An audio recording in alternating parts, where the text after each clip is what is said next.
Pratibha ji, congratulations. First of all आपने UPSC में 3rd rank किया है, और आप मैं ये जानना चाह रहा था कि कैसे क्या तैयारियां करी थी और क्या चीजें जो है अब जो एस्पिरेंट्स हैं यूपीएससी के वो ध्यान रखें। बहुत बहुत धन्यवाद आपका।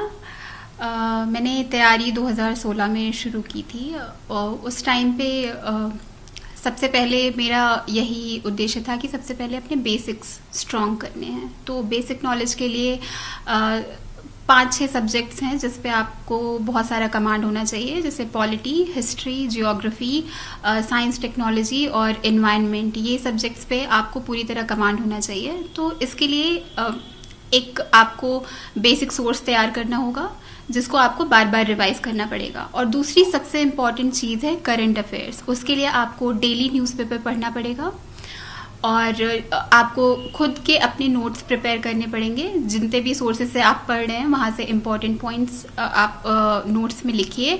और तीसरी सबसे ज़्यादा ज़रूरी चीज़ है रिवीजन करते रहना बार बार आपने जो भी पढ़ा है। बहुत सारा मटेरियल पढ़ के आपको कोई फ़ायदा नहीं होगा जब तक आप उसको रिवाइज नहीं करते, जब तक वो आपको याद नहीं रहती। तो आपको उस पर ध्यान देना पड़ेगा। फिर चौथी चीज़ है प्रैक्टिस। आपको क्वेश्चंस की प्रैक्टिस बार बार करनी पड़ेगी। चाहे प्रीलिम्स का एग्जाम हो, आपको उसके लिए मल्टीपल चॉइस क्वेश्चंस प्रैक्टिस करने पड़ेंगे। कम से कम 30 से 40 टेस्ट आपको लगाने पड़ेंगे बिफोर प्रीलिम्स के एग्जाम में। और फिर मेंस के टेस्ट के लिए आपको बहुत सारी आंसर राइटिंग करनी पड़ेगी, एसेज लिखने पड़ेंगे। जब तक प्रैक्टिस नहीं करेंगे तब तक आपको पता नहीं चलेगा कि आपके स्ट्रॉन्ग पॉइंट्स क्या हैं।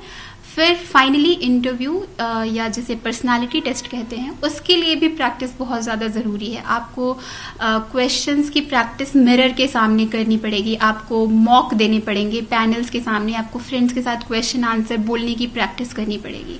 So practice is a very important part of this preparation. एक और आपने चूज किया और किस वजह से किया?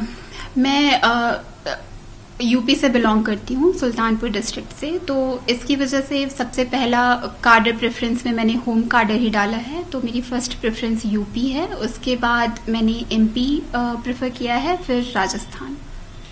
आप जो सर्विस आप आईएएस चूज किया या क्या आपका प्रेफरेंस क्या है? जी, सो लास्ट ईयर मुझे मेरी 489th रैंक आई थी। उसके बाद मुझे इंडियन रेवेन्यू सर्विस मिल गया था, जो कि लास्ट ईयर मेरी सेकंड चॉइस थी। तो इस साल मैंने बस इंडियन एडमिनिस्ट्रेटिव सर्विसेज ही चूज किया था। एक चीज जो ऑनलाइन हो रहा है तो काफी है, जो कि स्कूल्स को भी ऑनलाइन किया जा रहा है। तो क्या अब आने वाले टाइम में ये पॉसिबल है कि यूपीएससी की प्रिपरेशन भी ऑनलाइन हो सकेगी, या यूपीएससी की प्रिपरेशन करना ऑनलाइन मुश्किल होता है? ऑनलाइन बहुत सारा मटेरियल मिलता है स्टूडेंट्स को, न्यूज़ के टर्म्स में हो या फिर आपका स्टैटिक सिलेबस। तो बहुत सारा मटेरियल, वीडियोस यूट्यूब पे बहुत सारे मिलते हैं जिसके थ्रू कैंडिडेट्स प्रिपेयर करते हैं।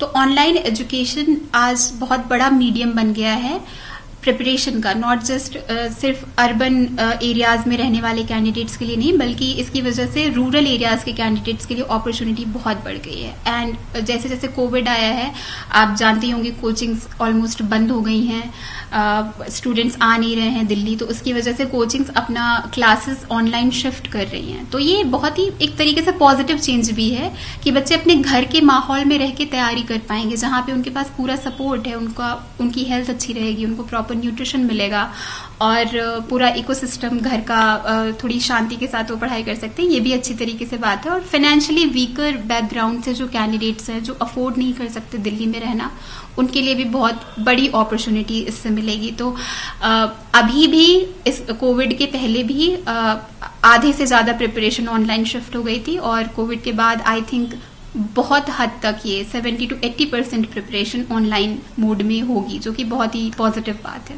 अब आप इन फ्यूचर सारी सीनियर पोस्ट भी होल्ड करेंगी गवर्नमेंट में, सो कौन सी 2 चीजें हैं जो आप सिस्टम में चाहेंगी कि चेंज करें? कॉलेज के टाइम से मैं एनएसएस नेशनल सर्विस स्कीम के थ्रू मैं 2 एरियाज में बहुत ज़्यादा काम करती थी। एक एजुकेशन था, क्वालिटी ऑफ एजुकेशन इम्प्रूव करना बच्चों की, दूसरा था वुमेन एम्पावरमेंट। तो ये एरियाज हमेशा से मेरे लिए इंटरेस्टिंग रहे हैं कि मुझे लगता है कि इनके थ्रू सोसाइटी में पॉजिटिव चेंज लाया जा सकता है।